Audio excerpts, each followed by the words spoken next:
Disclaimer, this podcast is not in any way affiliated with Universal, DreamWorks, or Big Idea Entertainment. All opinions discussed belong to the person sharing their views and may not reflect on our personal beliefs. And with that, enjoy the show. Welcome back to the What's the Big Idea podcast, the podcast designed to interview former associates of Big Idea Productions to talk about life before, during, and after VeggieTales, or in this case, 3-to-1 Penguins. In today's episode, we have an animator on the show. Keith Lango is quite the unique specimen in the animation world. I don't want to give away what makes him so distinct, but I think you'll soon be able to tell why with how he puts his ideas and concepts together. Like my previous talk with Steve Holfish, this one's going to be split into two parts. But don't worry, there are still plenty of cool Big Idea stories and trivia to go around with this one. So with that said, here is Keith Lango.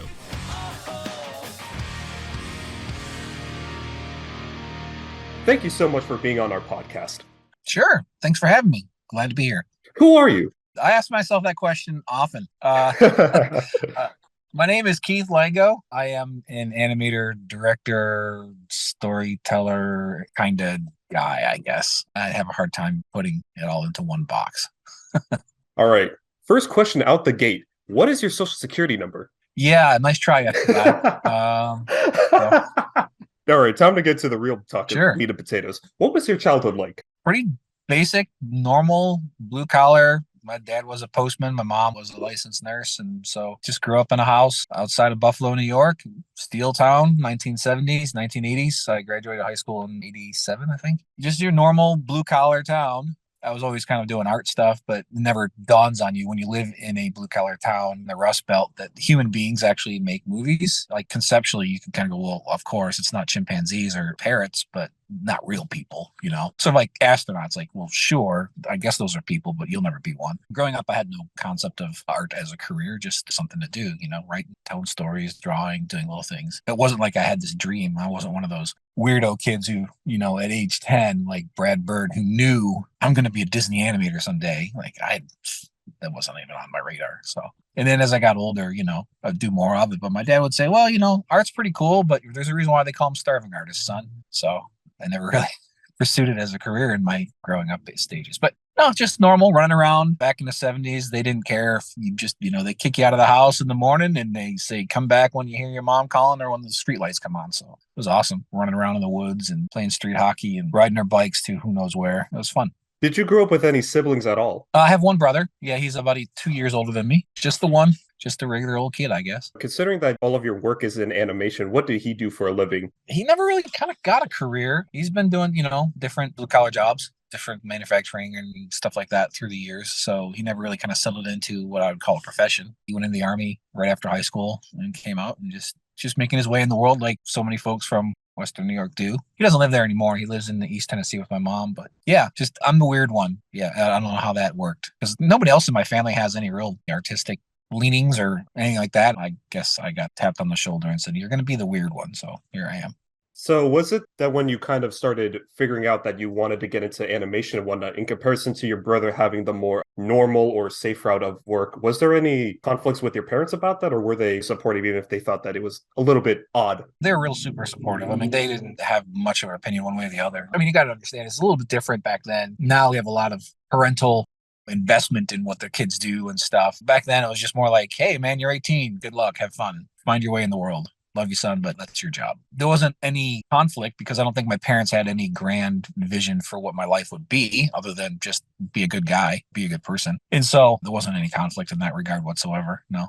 What did you originally see yourself growing up to be? Oh, gosh, I had no clue. I had really no concept of it. I mean, I was pretty athletic as a youth. I used to be around professional football players a lot, and I thought that would be kind of fun. But I never really quite got big enough to do that because my dad, being a mailman, he actually would work the delivery route for a lot of the players for the local Buffalo team. We always had football players around the house in the 70s and 80s. It was weird. Like if you needed a refrigerator moved, you didn't hire movers, you hired offensive linemen because back then they weren't making millions of dollars, right? So if your postman says, hey, I'll pay you $50 some pizza and some beer to come move a fridge and you like the guy, they're like, yeah, sure, cool. You get a couple of strapping young dudes to come move a fridge or whatever it is for you, right? And then I kind of got to be around them. I used to babysit one of the guy's kids and stuff. So it was a weird thing. So I grew up around people who had, I guess, famous in that regard. You know, they're NFL players. So I was around them. And I guess early on, the mystique of celebrity as this elevated being that you had to have some kind of reaction around was very quickly stripped away from me. So I was just like, that's come in handy in this business because you run into people all the time who are,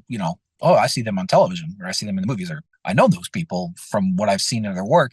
But when you deal with them, if you're a professional, you don't want to be a fanboy and a professional at the same time. That's really awkward for them and you. So that was kind of the most interesting thing about my childhood is being around a bunch of NFL players and seeing the normalcy of their lives relative to what you see elsewhere. Like someday you watch the football game, that guy's on television and they're famous and they're singing their praises and all this stuff. Then you see them around the house and they're like just dudes, right? And you're like, okay, cool. I had no concept really of what I was going to do when I grew up. I just thought, well, I'll figure it out sooner or later. I didn't come into animation until I was 24. By then I'd already done, your typical manufacturing jobs and stuff. I tore asbestos out of condemned buildings for 2 years. That was kind of fun. I did all kinds of stuff. Got married young to my high school sweetheart and we had a kid. And my second daughter was just born when I started getting into animation stuff. So I was already well on my way towards just a normal ho-hum life, I guess, before I kind of stumbled into this stuff. Do you have any cool memories or any cool stories you have of just wandering around the woods or anything of that particular nature? Oh yeah, behind our house, there's an old limestone quarry because, you need lime to do steel making, I guess. I'm not super up on how to make steel, but Bethlehem Steel was the biggest. They had a huge factory just north of us in Lackawanna. I grew up in Hamburg. So they had a big property right behind our house across the railroad tracks, the main railroad track line going from, I guess, Ohio up into Buffalo or something like that. There was like 7 or 8 rail lines. And we used to go across the tracks all the time, which was always, parents were always freaked out about that. Stay away from the railroad tracks. After a while, the railroad tracks, they were just another road to us. So that's in junior high school. That's how I got to school is I walked along the railroad tracks because it was the quickest way to get over there. As a kid, you grow up and you go across the way and you take your bikes and it was an old limestone quarry. So it had these kind of cliff walls, which were kind of cool. You take your bike up to the top and just ride it down. There's a bunch of tailing hills that had just motorcycle trails and stuff inside of them. So we'd go back there and ride our bikes around all the time. There was some ponds and we'd get some cheap fishing poles from Kmart and go down and catch carp and throw them back in. Just the usual. And then summertime, we'd play tag in the dark in the woods at night. That was fun, booking through the woods in the middle of the night. So yeah, I thought it was a pretty ideal childhood in that regard. Yeah. Passing it over to Mr. Lunch, do you have any particular questions about this section of Mr. Lango's life or anything like that? What was your favorite type of media growing up? Like, what movies did you like? What music did you like? Oh gosh, I was not particularly exceptional in that regard. Saturday morning cartoons, the Looney Tunes were big, huge. I loved them a lot. I thought they were great. They were a pretty big inspiration. Like the Muppet Show. That was great. When I was in junior high school, that was coming out and that was pretty cool. As an inspiration in my work, it was definitely Looney Tunes early on and Muppet stuff. And then after that, you're just a kid. You like Star Wars because it's 1979. Every kid loves Star Wars, right? So, you're 10 years old and you're in the height of, Star Wars and Empire Strikes Back and stuff like that. It's like this, that was really cool. Big into that stuff, but it never became one of those weird things where like right now, I don't really have much interest in Star Wars. It never became an identity. It was just something cool to watch. I'm not really much of a fan in that regard. Again, I just kind of keep that sort of separation of church and state in my mind between stuff, or the media they consume becomes a part of their identity. It was never really a thing for me. But yeah, I think my favorite movie when I was like the perfect age for me was Indiana Jones. It was just fantastic. We had a VCR of that thing and I watched it probably 100 times. Like if you're 13 years old and you're just filled with imagination of what adventure is, that movie is right on the nose. So, but like I said, I wasn't a particularly exceptional kid. I was not erudite in any way. Just whatever comes along is cool. As somebody who recently rewatched all of the Indiana Jones movies, which one was your favorite, either as a kid or now? Just the first one. I've never really been huge into sequels. About the only sequel that really stepped up the game was Empire Strikes Back as a kid. And then Return of the Jedi, I guess, is the third one. By then, I was kind of a little bit older, and I was like, I'll see it just for the completionist in me, but a little dorky with the Ewoks and stuff, and you're like, it wasn't as good. But no, for me, the Indiana Jones stuff, the first one is the deal. All the rest of them were like, they're cool, they're fine. In the late 80s, you're mid to late 80s, you're becoming a teenager. So Schwarzenegger was big then, so you have some fun. You get to watch some Schwarzenegger movies where he throws saw blades and cuts guys' heads off, stuff like that. So I was going to say, though, since you're not so particular about sequels or anything like that, you ain't getting no hot takes from Mr. Lango about no Star Wars movies or anything like that. I don't know if you are aware about that kind of discourse, but man, it's just so toxic about people arguing about which era of Star Wars is like the best. Yeah, I'm aware of it because you have to be in this business. To a certain degree, I find the amount of investment people put into the media they consume as a core part of their identity. I have a lot of thoughts on that are kind of interesting. To me, it's just a replacement for religion for most folks.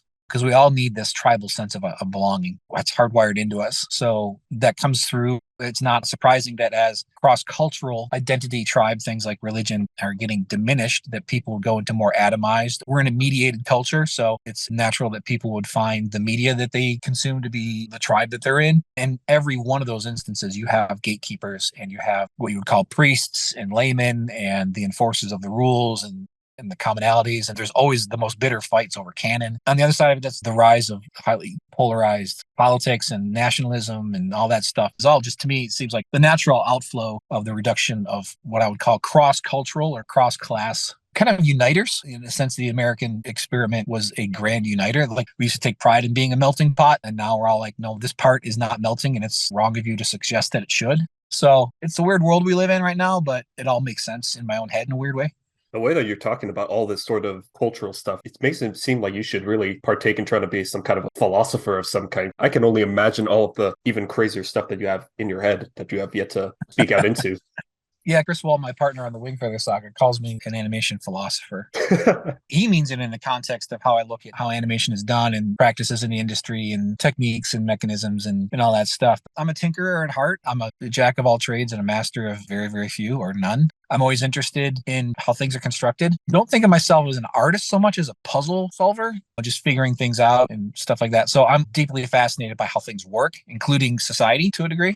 So, yeah. We're coming off of high school. You're trying to figure yourself out. You worked the blue collar job for a couple of years. But then, as you said, age 24, Animator. How did that come together? It was completely by accident. So I was working at the factory, or did I leave that and was a janitor someplace? I can't remember, but I was just doing something. And my wife's maid of honor, her husband, was a landscape guy. He owned a landscape business. He had visited his brother in Chicago and got this cool idea. He saw for sale by owner, like newspaper, real estate for gas stations and stuff. And he thought, hey, cool. So you can make a real estate magazine for people who want to sell their places without going through the MLS system and all that jazz, to save money on whatever. So he thought, hey, here's a cool thing. I know, Keith. He knew I did a lot of writing and drawing and stuff like that. He's like, well, you're pretty artistic and you're pretty creative. Let's make a for sale by owner real estate newspaper together. I'll sell the ads because I see these places for sale by owner all the time driving around with my landscape business. I'll go get the ads and you put the paper together. I'm like, okay, sure, cool. Mind you, I have no clue how to put a paper together or anything about the publishing industry or any of it. He says, yeah, my dad works at the university. He can get us like a little Macintosh classic computer and some software to work. And so he said, yeah, sure, why not? Got nothing else going on. So yeah, just started learning how to make a black and white web press newspaper. So I had to figure out, well, how do I put pictures in this and format a paper and all that stuff. I was just basically just started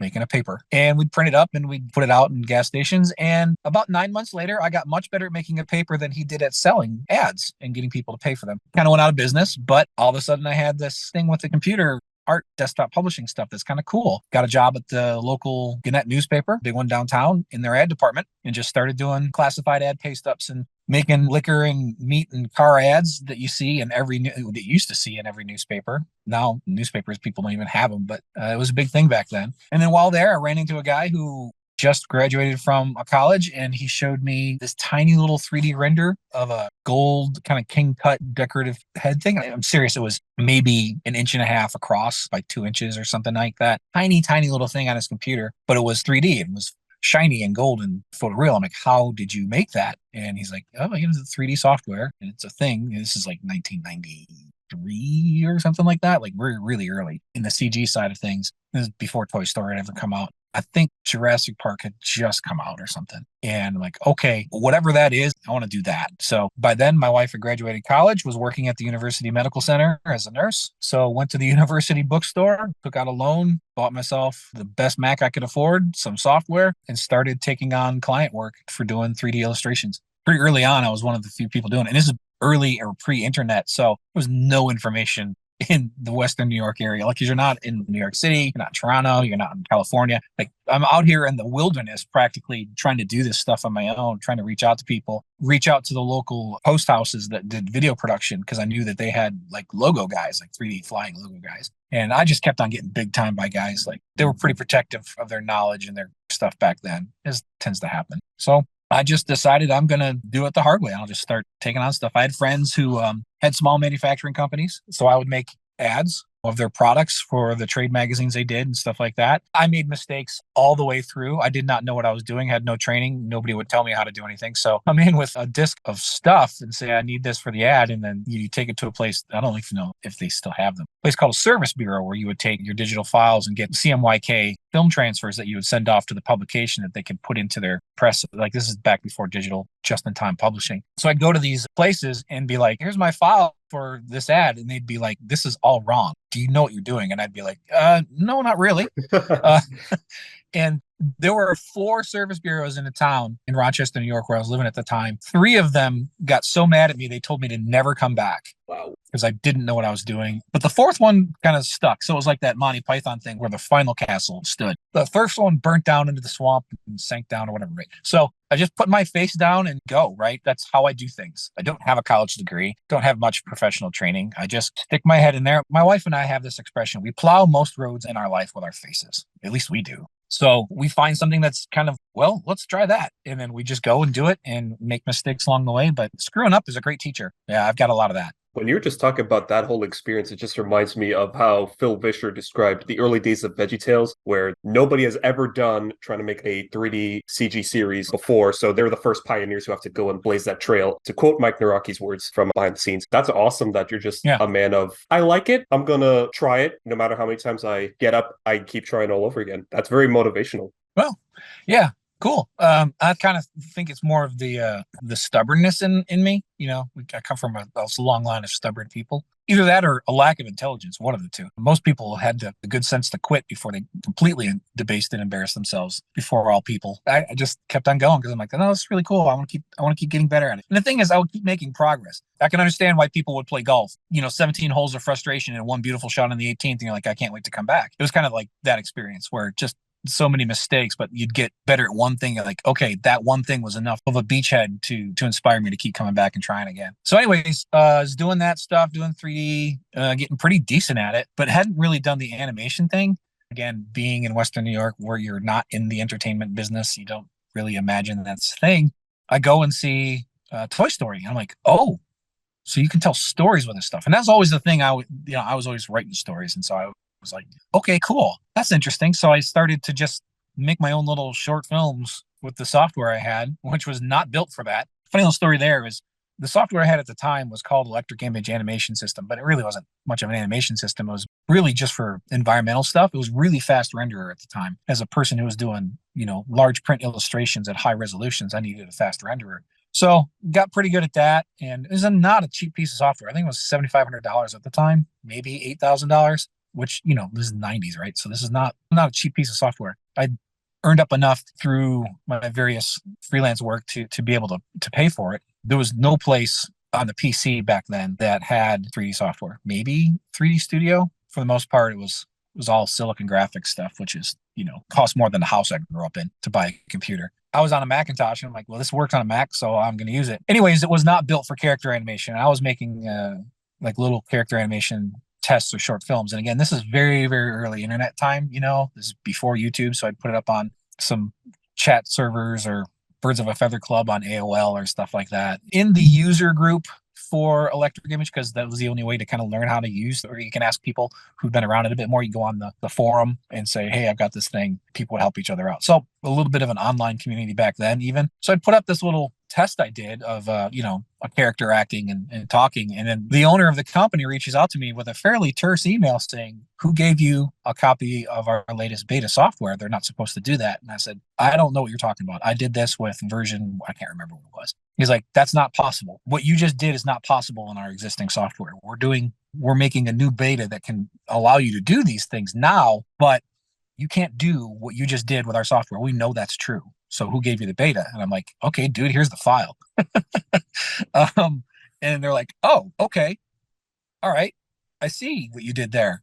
And that's kind of the ethos of almost my entire career is take what exists and figure out how to hack it into what it needs to be. I was doing an interview, some probably behind the scenes thing, where someone asked me, what's your job with Wingfeather? And I'm like, our job for our animation department is it's like that scene in Apollo 13 where they need to make a CO2 filter and the engineers on the ground dump out a pile of parts on the table and say, we need to make one of these out of all of that. That's my job. is we need to make one of these out of all of that. And you just put it together and make it work. We're doing that now with Wingfeather, where the things we're doing with Wingfeather and Unreal Engine, we're finding out we're kind of ahead of the curve on some folks on that one. So that's kind of interesting. And we're definitely we're making it do what it wasn't built to do, but we're making it go. So that's kind of what I do. Hey, what would it be like to make a submarine out of a pickup truck? Let's try it. I don't know. I'm insane. Wow. So you definitely have that innovator's touch. I dare even say like the Midas touch of like, I'm just gonna, even if it's not supposed to do it, I'm gonna make it work to my benefit anyways. That is awesome. I'm stubborn. It's just stubborn. A lot of times it's just by constraints. Like if I would have had the option in 1995 and somebody says, hey, you want to do computer animation of characters, and the only way to do that is to buy a $100,000 Silicon Graphics computer with the software hard coded into the motherboard, I would have been great. I would love to do that. I don't have $100,000, so I got to make something else work. That's kind of how that goes. So anyways, from there, started making more, little personal short films because it was fun to do. So I would make my own little short films and put them up on the internet where I could. And that's when folks at Big Idea reached out to me and they said, hey, you are doing a thing. Are you interested in working with us? So I was like, okay, cool. Yeah, that was kind of neat. It was Brian Ballinger who was working. He was the lead 3D artist in their design group at the time. Wasn't even the animation studio. It was the like print design stuff, and that's where my background was. I had a big background. By then I'd figured out what I was doing. So I had experience doing print stuff, and large format printing and understood the business of that. But I was also doing, animation tests on the side. They reached out and said, hey, we have a position as a 3D artist here in the design group. You interested? So that was my first quote unquote industry break. I had ones earlier than that. That was 1998, I think, when Ryan reached out to me. Like I went to SIGGRAPHs, 1996, 1997, stuff like that. I had other job offers at the time before then. I think my first feature film job offer was to be a lighter on Starship Troopers, but I didn't want to do lighting. I wanted to do animation. So I turned that down. Plus San Francisco with a young family was like, that's not going to work. I just did the math. I'm like, we're going to be living in a shoebox with 2 kids, and this doesn't add up. Had other interesting job offers as well.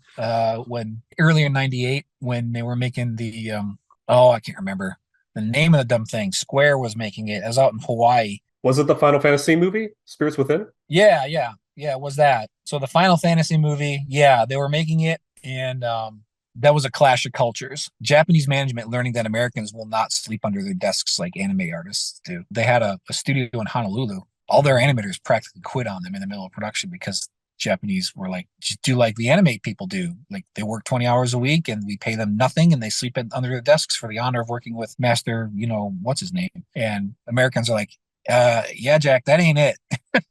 So they had their whole crew quit, and so they offered me a job as an animator. They called me back like 3-4 times. Please come work for us. And I'm like, no, I'm not going to come work for you guys.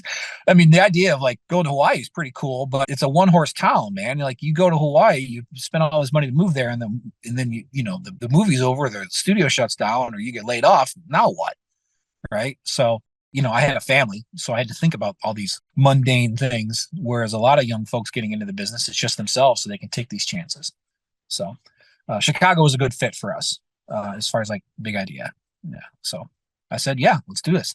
So I did it. Yeah, that's crazy on that foresight that you had for Final Fantasy, because that's ultimately what happened. The movie flopped. All of that money that Squaresoft used for that movie went basically down the tubes, and an incredibly expensive mistake on their end. So that foresight of yours, crazy. To me, I guess foresight is a way of looking at it. I just look at, again, because I kind of fancy myself a person who kind of likes to look at how things are working. I'm pretty good at projecting where arrows are going to land. I can't predict exactly where they're going to land, but I can kind of look at the arc of things and be like, I think that's going to be like this. It happens, more often than it doesn't. I've been wrong, but there's been enough times where I've been right, where I kind of trust that instinct a little bit. So, but sometimes I also just get lucky.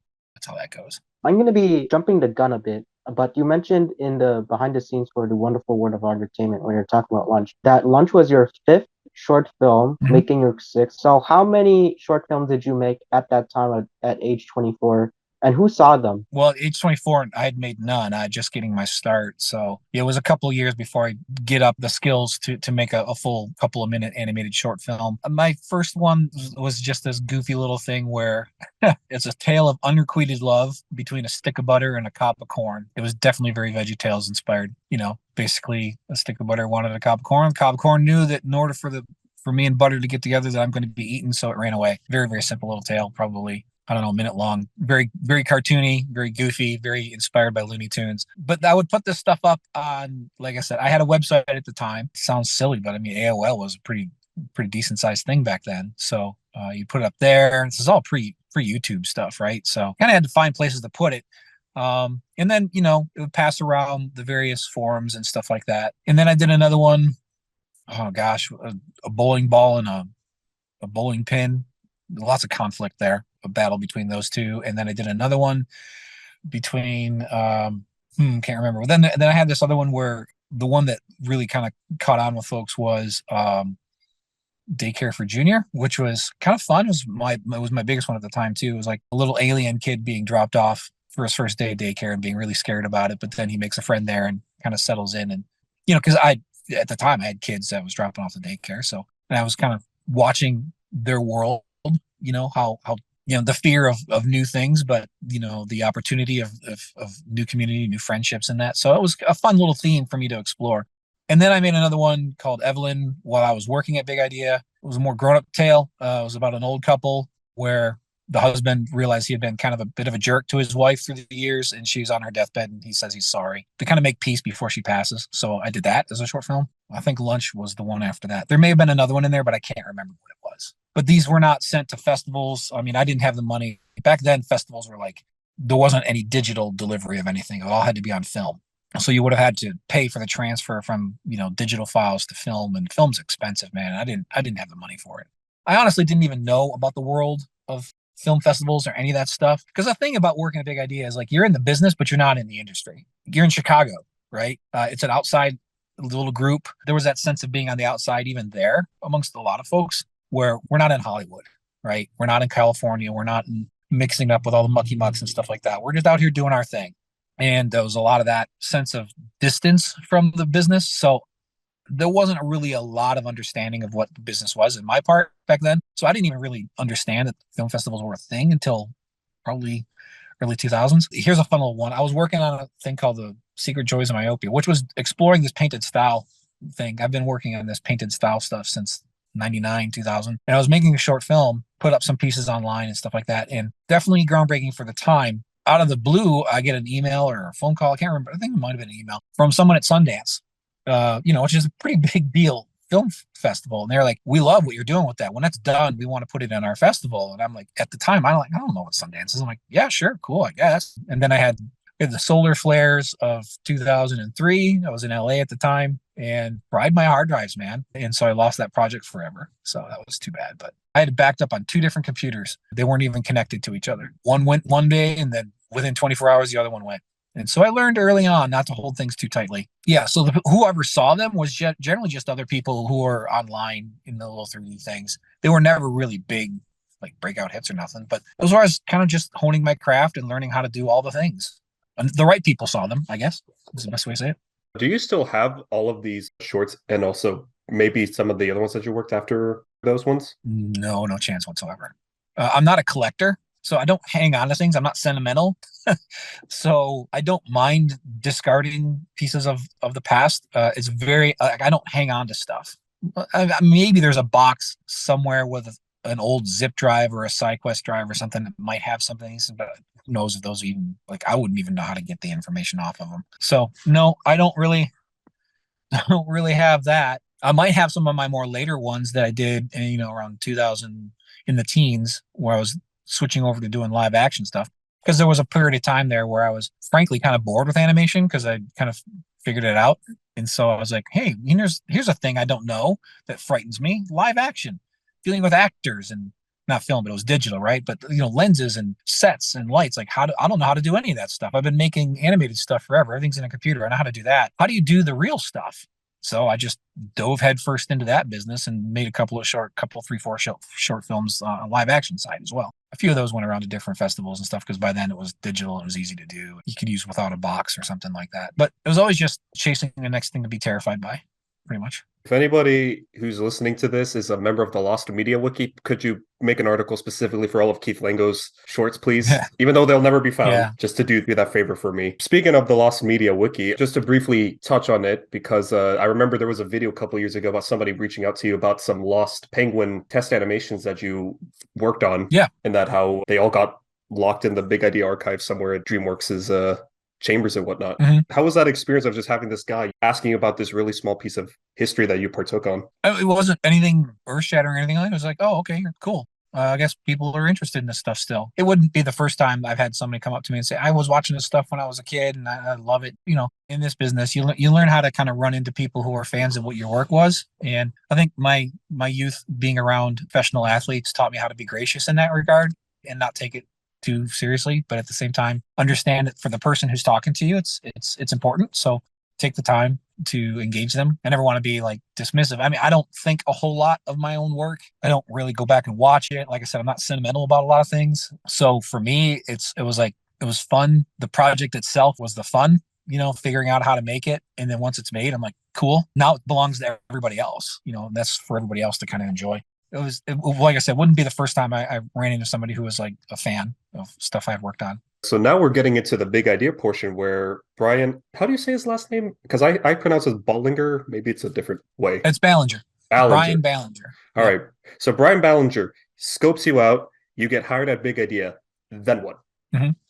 For about a year there, I was in the 3D department in the design side. So we were making VHS covers and posters and ads and lots of product marketing, product stuff for like merchandising. If we made a merchandising product, we'd need to make the cover for the box. I mean, if we made a toy, you need a box to put it in. You need to design the box. Again, posters or promotional images, CD sleeves, you know, just all the print stuff, and you get really good at kind of working it up, promotional pieces and whatever. But I wasn't in the animation studio. Nobody up in the animation studio really knew what I could do. They just didn't know what I could do. And to them, I was just a 3D artist down in, you know, the floor below, down in 3D doing stuff. But that's cool. But they didn't know I could do stuff. It wasn't really until 321 Penguins came along that they were like, we want to do this little side project. And we're going to do it with a small team. Because at the time, you know, VeggieTales production by 1999, 2000 had become pretty well established as to what it was. You had your departments and you had your department supervisors and you had your artists in those areas and plus the 70, 80 people working on a show, right? And so they all kind of had their mechanisms and stuff like that. And just this generalist dude who makes posters wasn't particularly interesting or useful to them because it didn't really cross over into what they're doing. Maybe in lighting it would have worked, but they didn't need anybody in lighting. So there was a thought at the time, hey, we need to diversify. We just have one product. Probably should get another IP out there. So internal development went on and came up with 321 Penguins.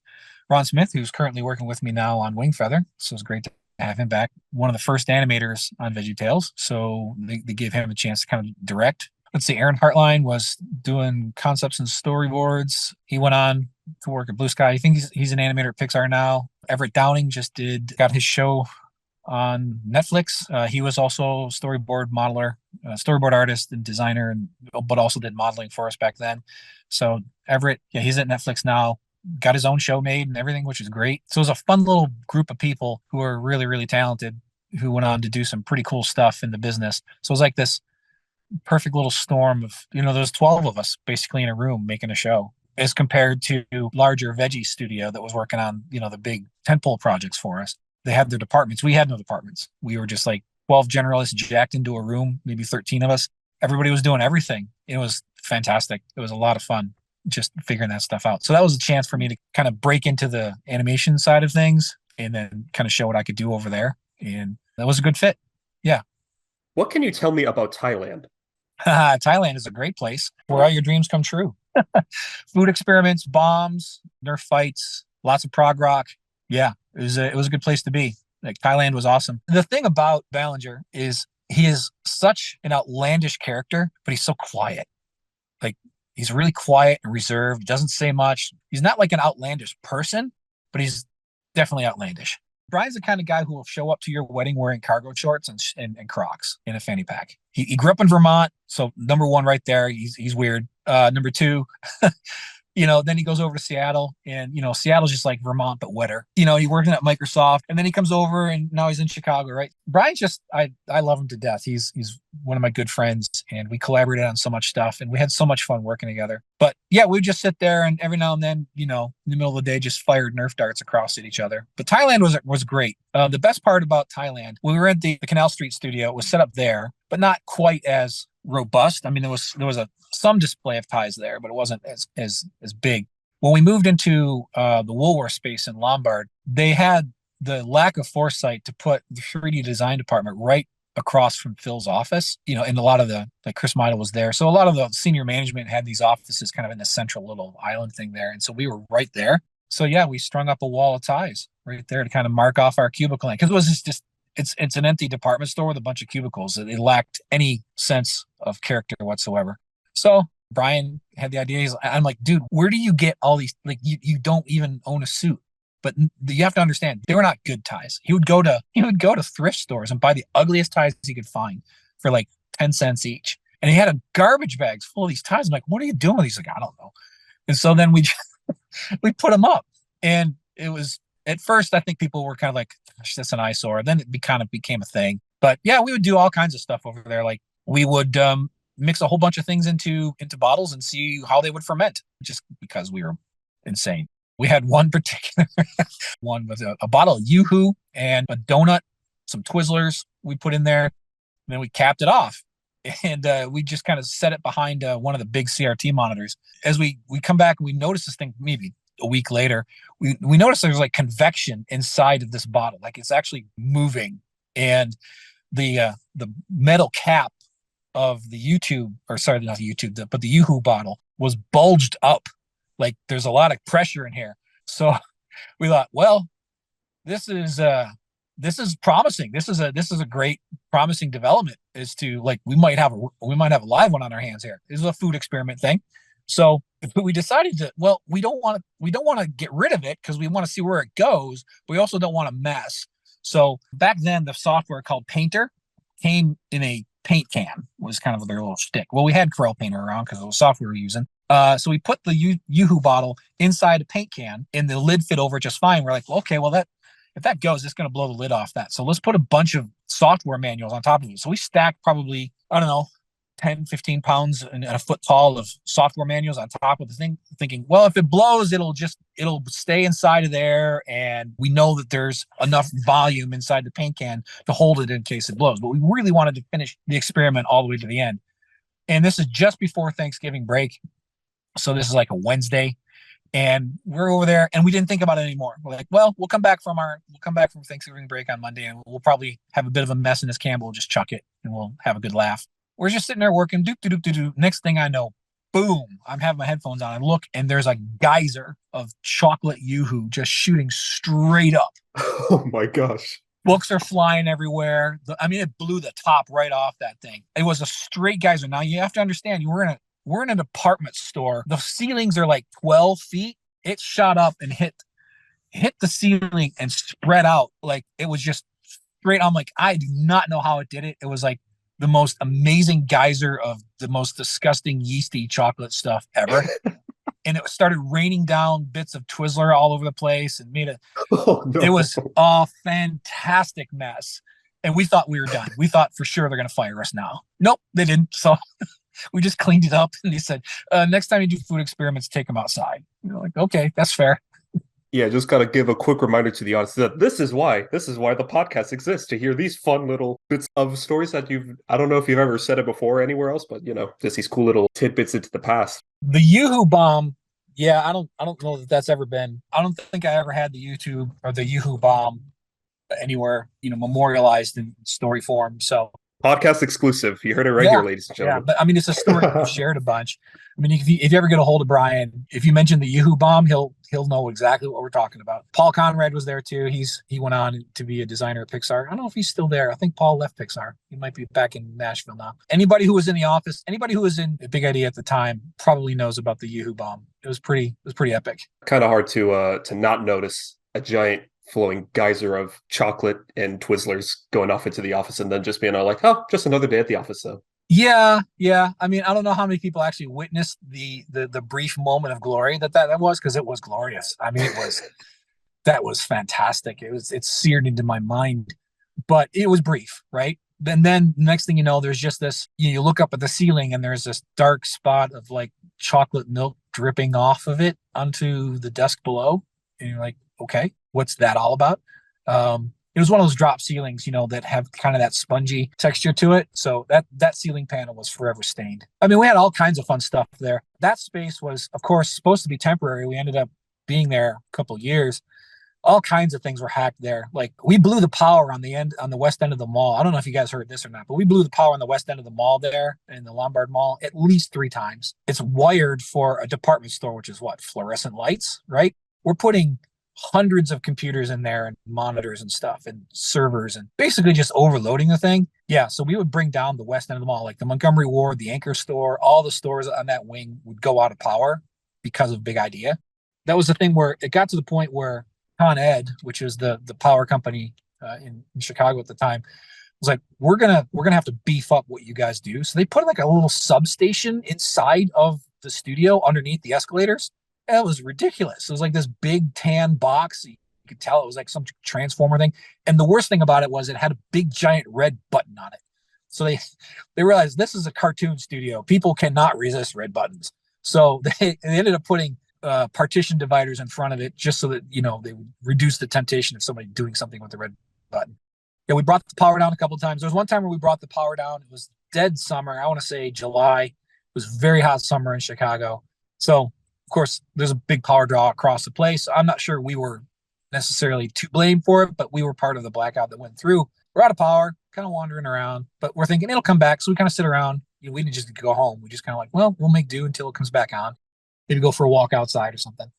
About an hour and a half into maybe the whole power outage, water starts coming in through the ceiling of the data center where our render farms are and, where our backups and all that stuff were. And we're like, what the heck? It was a beautiful, bright, sunny day. It was like 90 something degrees. Like, what is going on? There's water pouring. There's a water pipe broken. Don't know. So people were scrambling to get computers and racks out of there while water is starting to kind of drip down inside the data center.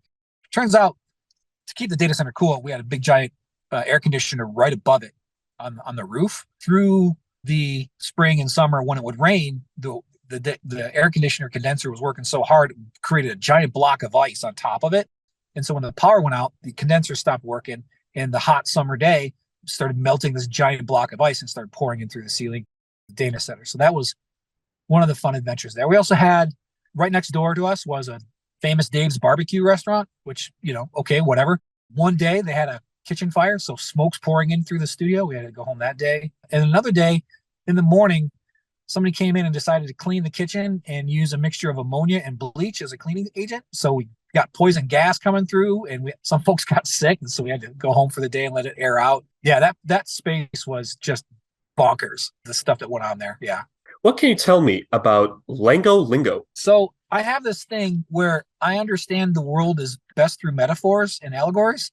So typically food ones, I don't know why, but it's just my way of explaining things. And it helps cut through the jargon and helps people understand what it is that I'm kind of going on about. Like, for instance, when I talk about cohesive artistic style, you can get pretty esoteric about that stuff, how different visual elements need to have the same level of abstraction. And like, you can get really deep into the weeds on that stuff. But I like to tell people, hey, look, you want to put the right things together. So even though chocolate sauce and beef gravy are both brown and liquid, you don't put them on the same things, right? They have a place.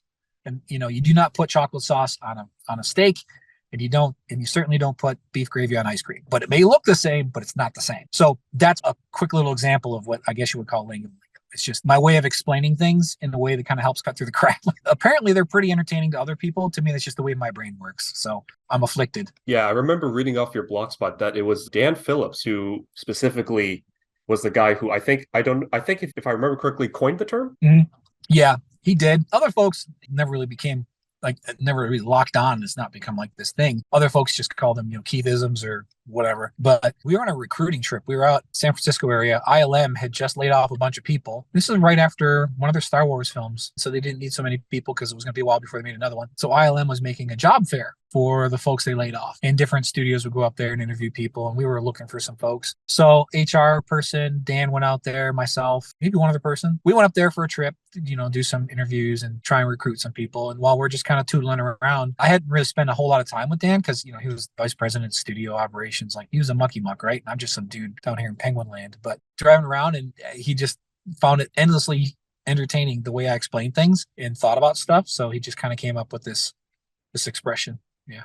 Going back to the work on Penguins, you actually did a lot more voice work than I expected. Some of your credits for Trouble on Planet Witch Return, you voiced a vacuum. On Cheating Scales, you did the Bandicoot King. I don't know if this is true because it does have a source, but on the very first teaser for Penguins, apparently it's written that you did the voice for Reziel. Is that true? Ron really wanted a Ted Knight inspired, from the Mary Tyler Moore Show. Ted Knight was this kind of pompous newsman who was an idiot, but thought way more of himself than anybody else did. So he really wanted that vibe for Reziel. So I did kind of a bit of a Ted Knight impression that Ron really liked. So we just tried it out. But tonally, my voice is a little too high for Reziel. So we wanted someone with a bit more baritone vibe to it. But yeah, I did that. Adventure was my middle name, something like that. He remembers the lines, ladies and gentlemen. He remembers the lines. Let's go. Yeah. And then the Bandicoot King was, I don't want to be stuck in a cage or something like that. I can't remember. And then the vacuum was just, it was simple. It was a guy who was launched into space and screamed. So there you go. Oh, you were the voice of President No, I'm the President? Believe so. Yeah, because he was the guy who got launched into outer space. I had no idea. On any of the credits, none of the people who did the voices got credits. So say Ron Wells as Reziel, it was just the list of names. So I had no idea. That's awesome. Great gag, by the way. Yeah, that was fun. It was a production disaster, the first episode. John Gadsby is really, really great guy. But there's a lot of things that a producer could do. John Gadsby was what I call the phone call producer. He's the guy who can line up the talent. He was very engaging, very sociable. He's the kind of guy that if you want to get a deal done, you get John to do it. And so he lined up the voice talent and stuff like that. But being a line producer, like organizing the trains and making sure they're all running on time, wasn't his gift. And because we're small, we didn't have a production manager. So on the Veggie side, we had Jen Combs who could keep the trains running on time. Jen was amazing. We didn't really have that on Veggies, on Penguins. So it kind of didn't get done. We were kind of running into all kinds of problems. Episode 1 where we're didn't do a great job of tracking things, like what was approved, where should it be in the pipeline, who does what next. Because again, it's 12 guys in the room. We're all just kind of figuring it out. That caused a bit of a stir, some consternation amongst management. So much so that they're like, what's happening over there? This is a disaster. It needs to be organized. So Dan Phillips sent this email. I think it was called 13 Questions. He did 13 questions about how did it get this way and what can we do to be better about it. And I had the lack of foresight and the stupidity enough to answer that email with my 13 answers or my responses. And Dan's no. These are all very sensible. You're in charge of making it work now. I'm like, oh, great. So that's kind of how I got my break into doing, pipeline stuff and being a CG supervisor and kind of working out how to bring order to the chaos of production and stuff like that. That's a big part of my career as well, is just bring a sense of pipeline construction and how data flows and dependencies and deliverables and, how to track things and stuff like that. So we were in the middle of storyboarding episode 2. We were kind of having a hard time, it was getting off the rails again. So we kind of shut down production for 2 weeks. We told, hey, team, go home, take 2 weeks. And so then new producer, David Pitts, myself, Ron, a couple other folks would come in and we'd sit around and we'd just figure out, okay, let's break this show down so we know, because we had a budget, right? We were trying to stay low budget, did the show breakdowns, figured out what are we making, who's going to make it, how's it going to get done, created a paper tracking system for all assets and all tasks. Because on the Veggie side, they had a software called Sprout that was kind of like their production management software. And they're like, you guys should use Sprout. I'm like, no, we're not the same kind of studio. You guys are departmental. We're not. We're task oriented. So it was one of those things where it's like, before we build any software, how about we run it on paper first and see if it works? Because it's easy to change paper, right? It's the same concept as storyboard, right? You figure out the story in the cheapest mechanism you can, which is storyboards. So I'm like, pipelines are no different. Figure them out the cheapest way possible before you invest hundreds of thousands of dollars on software that you don't even know if it works right. That's what we did there. And kind of got into that. And then from there, when Penguins got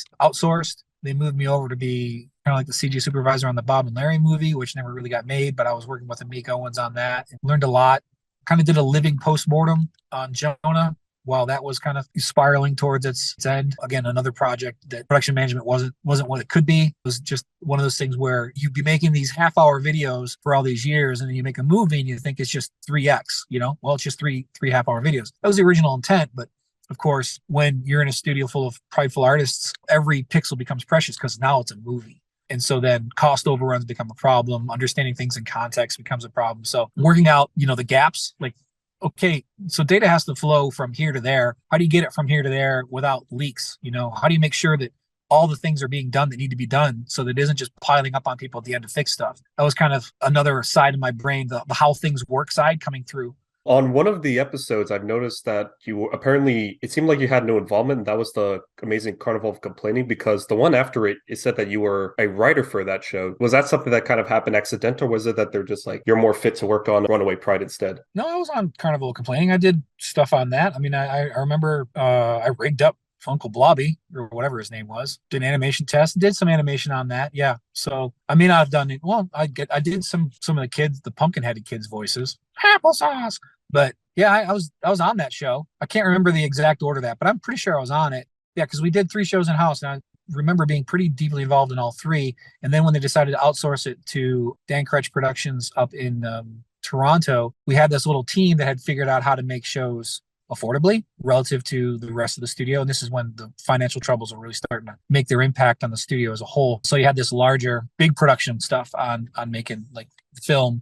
And so while they're making the Jonah film, they're like, we still need to make videos to kind of keep the product pipeline going and keeping cash flow and revenue going. So that's when they decided to do The Star of Christmas and The Easter Carol with the Penguins team, because again, we knew how with a small team to make a good enough show to deliver and do the deal. So yeah, on those, I didn't do much animation. I was put more into leadership position, assistant director, also worked out some pipeline stuff for that. If my chronology is right, that's how that went down. And then after we did the Easter Carol, or maybe towards sometime during the Easter Carol or one of those 2, I got pulled over into the Bob and Larry movie because the idea was we're going to make another film after Jonah. Yeah, I just kept on getting moved up. On Runaway Pride, you were credited as a writer. Do you have any recollection about writing for that episode? Oh, the Runaway Pride one. That's the one with the lighthouse, right? Yep. Okay, yeah, that was the first one that went to Dan Kretsch. We didn't do that one in-house. So yeah, I came up with that story and wrote the outline for it. And of course, other people fleshed it out. But that was actually my story idea. Yeah. And so I wrote the original outline for it. But I believe that one did get sent off that was like the first one that got done in Canada.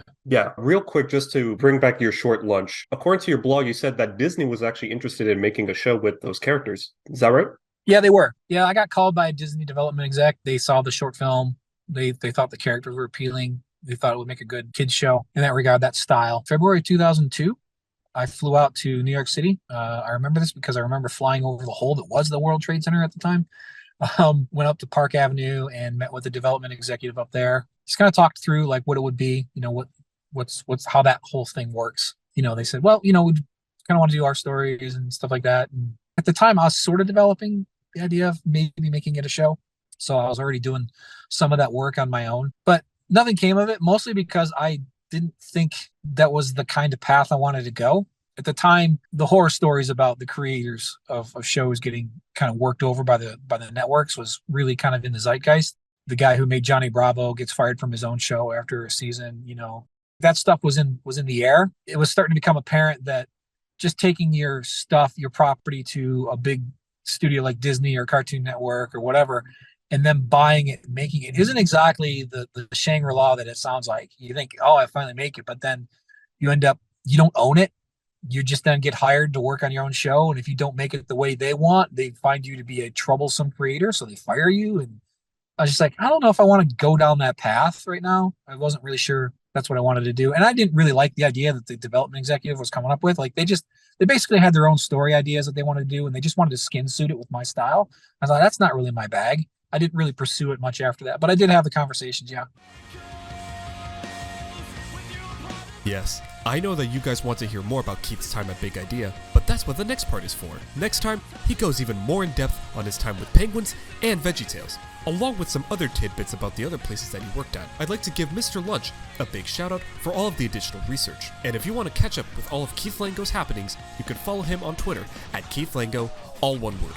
With that being said, we'll see you guys on the next one.